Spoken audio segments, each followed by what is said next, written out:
diamond-encrusted Rolls-Royces, $33 million Ferraris, and it only gets wilder from there.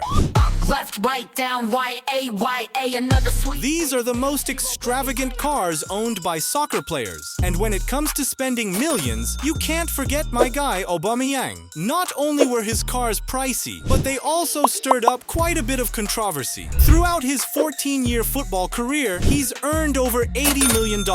And honestly, it feels like he's blown every cent on his rides. The guy's collection includes solid gold Lamborghinis, an Audi R8, a Range Rover, and a Porsche, but nothing comes close to his $2 million showpiece.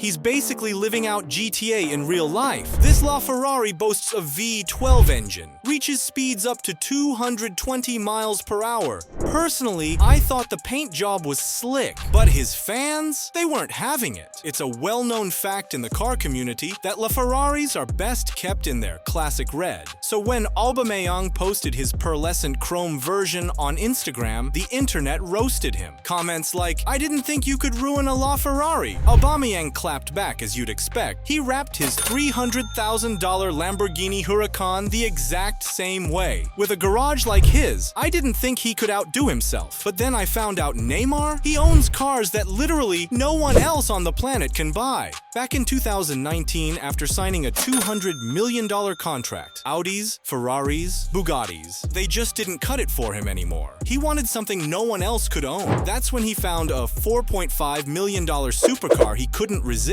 The Lamborghini Veneno has a V12 engine and hits speeds of 221 miles per hour. There are only 5 of these in the entire world. You'd think it couldn't get any crazier, right? Well, Lionel Messi's cars cost him $50 million, and one of his cars is literally illegal. See, Messi's been known for his Audis and Maseratis, but in 2015, after he won the Ballon d'Or, he decided to spend $2 million to celebrate. He bought one of the rarest cars in the entire world. I don't know what it is about these soccer players, man, but I feel like they played a little too much Need for Speed growing up. They're getting cars straight out of a video game. Messi's Pagani Roadster has a V12 engine, 6-speed transmission, and can go 208 miles per hour. That's literally fast enough for a plane to take off. As happy as Messi was when he bought it, as soon as he drove it off the lot, cops pulled him over for not dropping a like and subscribing to the channel. Yeah, you will literally get arrested if you don't subscribe. So what are you doing? But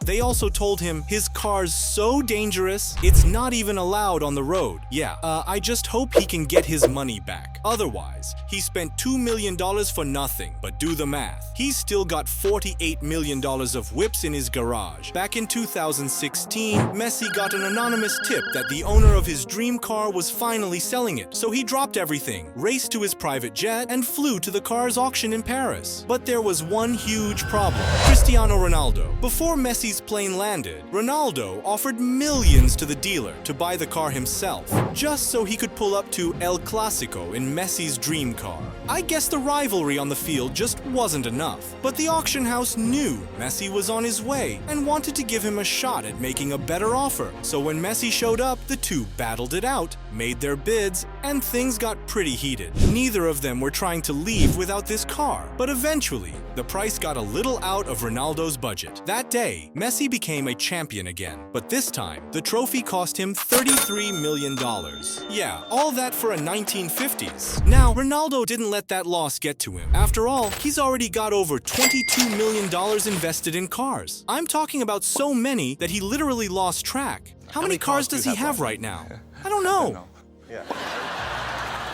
Wait, are you telling me he doesn't even know what's in his own garage? That's ridiculous. Back in my day, people collected baseball cards. This guy collects million-dollar cars and forgets about them. In 2016, he dropped $2 million to reach 253 miles per hour in his all-black Bugatti Veyron. Just a year later, he shelled out another $3 million on a silver and black Bugatti Chiron, complete with customized CR7 headrests and his logo on the left side. Ronaldo received so much attention for this purchase that the company wanted him to become the face of their brand. Given that Ronaldo already owned 2 Bugattis, is it really a shock that in 2020, when Bugatti released their rarest car yet, he was first in line? Nope. He figured he couldn't live with himself if he didn't spend $12 million on this beauty.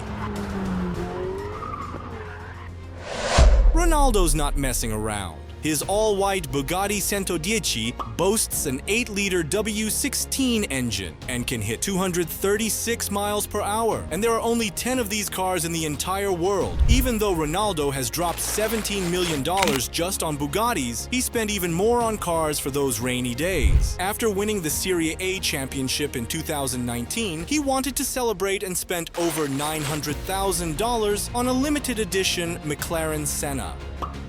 It features a twin-turbo V8 engine and was designed to resemble a shark. Ronaldo had to flex it to his 200 million Instagram followers.